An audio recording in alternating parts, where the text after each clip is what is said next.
अभी पिछले समय गांव आलमपुर में एक सेलर में जो गेहूं रखी गई थी उस पे प्रशासन के अधिकारियों द्वारा डीएफएससी के इंस्पेक्टर के द्वारा पानी डाला जा रहा था।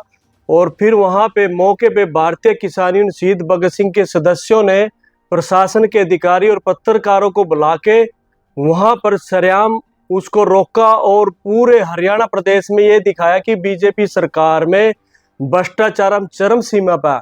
और उसके बाद हमने कार्रवाई करने के लिए सीएम सिटी सीएम के हाउस पे जाके ज्ञापन दिया कि जिन अधिकारियों ने ये काम किया है उन पे कड़ी से कड़ी कार्रवाई होनी चाहिए। तो उसके बाद लगभग 10 दिन तक कोई भी कार्रवाई नहीं हुई। बड़ी शर्म की बात है कि सीएम सिटी में जो सीएम हाउस है पूरे हरियाणा प्रदेश से लोग न्याय के लिए ज्ञापन देते हैं और उसके बाद केवल अखबारों में मीडिया में ये दे दिया कि एक जांच कमेटी बनाई गई है। तो मैं प्रशासन के माध्यम से पूछना चाहता हूं, जो डीसी के द्वारा जो कमेटी बनाई गई थी वो जांच अब तक क्यों नहीं हुई? वो जांच कमेटी अब तक उस आलमपुर सेलर में जांच करने के लिए नहीं गई। तो इससे ये स्पष्ट होता है कि वो अधिकारी भी उस जांच में जो दोषी है उनको बचाना चाहते हैं। ये केवल एक ही सेलर का विषय नहीं है, पूरे हरियाणा प्रदेश में कुरुक्षेत्र जिले में जहां भी डीएफएससी के द्वारा गेहूं गोदामों में रखी जाती है उसकी अगर वेरिफिकेशन कराई जाए, सही तरीके से जांच कराई जाए तो अरबों रुपए का घोटाला है। तो इसके लिए शहीद भगत सिंह किसान यूनियन के सदस्यों ने आज मीटिंग करके ये निर्णय लिया कि हम सीएम सिटी में कोई भी घोटाला बर्दाश्त नहीं करेंगे। इसके लिए जो हमने ज्ञापन दिया था उसकी जांच नहीं हुई तो इसका हमें रोष है और पब्लिक भी हमसे ये पूछना चाहती है कि वो जांच क्यों नहीं हुई, क्या किसान यूनियन पे कोई दबाव है? तो मैं ये स्पष्ट कर देना चाहता हूं कि शहीद भगत सिंह किसान यूनियन पे कोई दबाव नहीं है।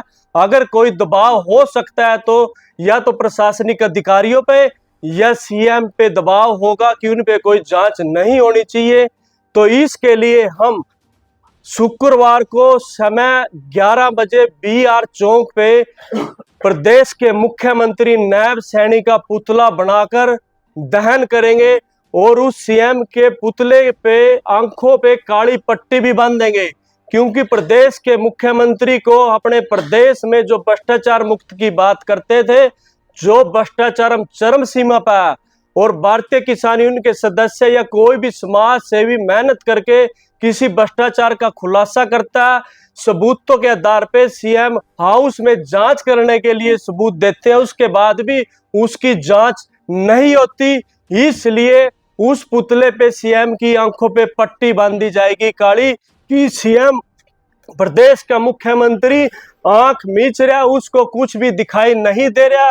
तो मैं सभी कुरुक्षेत्र जिले के सभी गांव में किसानों से अपील करता हूं कि शुक्रवार को 11 बजे ज्यादा से ज्यादा संख्या में बीआर चौक पे पहुंचे और वहां पर अपने प्रदेश को, अपने जिले को, अपने देश को भ्रष्टाचार से बचाने के लिए आप लोगों को आगे आना पड़ेगा।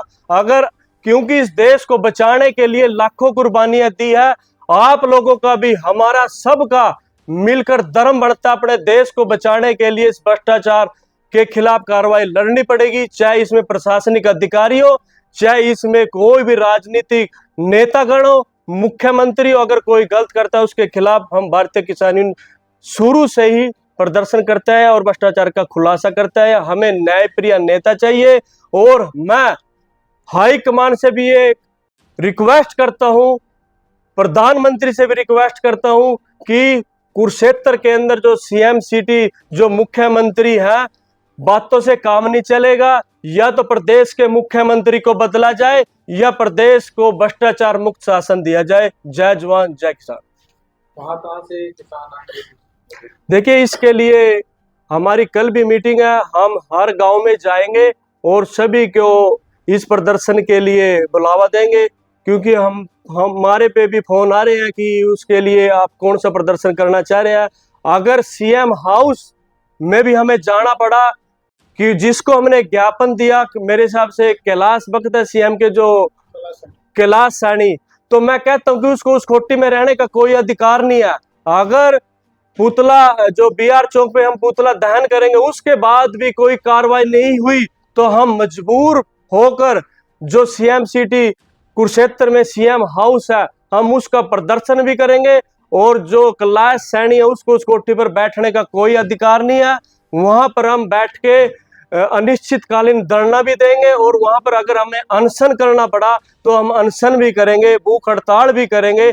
हमें अपने प्रदेश को, अपने जिले को भ्रष्टाचार से बचाने के लिए अगर कोई भी प्रदर्शन करना पड़ा हम उससे पीछे नहीं हटेंगे। कैलाश सैनी ने कहा था कि थोड़े दिन में इसकी कार्रवाई कर देंगे। देखिए आपके सामने है कि पत्रकार भाई भी थे, हमने बिल्कुल स्पष्ट रूप से कहा था कि हम आपसे उम्मीद करते हैं कि हमें न्याय मिलेगा। यहाँ पर लोग न्याय के लिए आते हैं। अगर कोई प्रशासनिक अधिकारियों की तानाशाही, डिक्टेटरशिप है, अगर आप उनको नहीं रोकेंगे, क्योंकि प्रशासनिक अधिकारी जनता के नौकर होते हैं, और अगर वही मालक बने बैठे हैं, अगर वही भ्रष्टाचार करेंगे तो देश को कौन संभालेगा।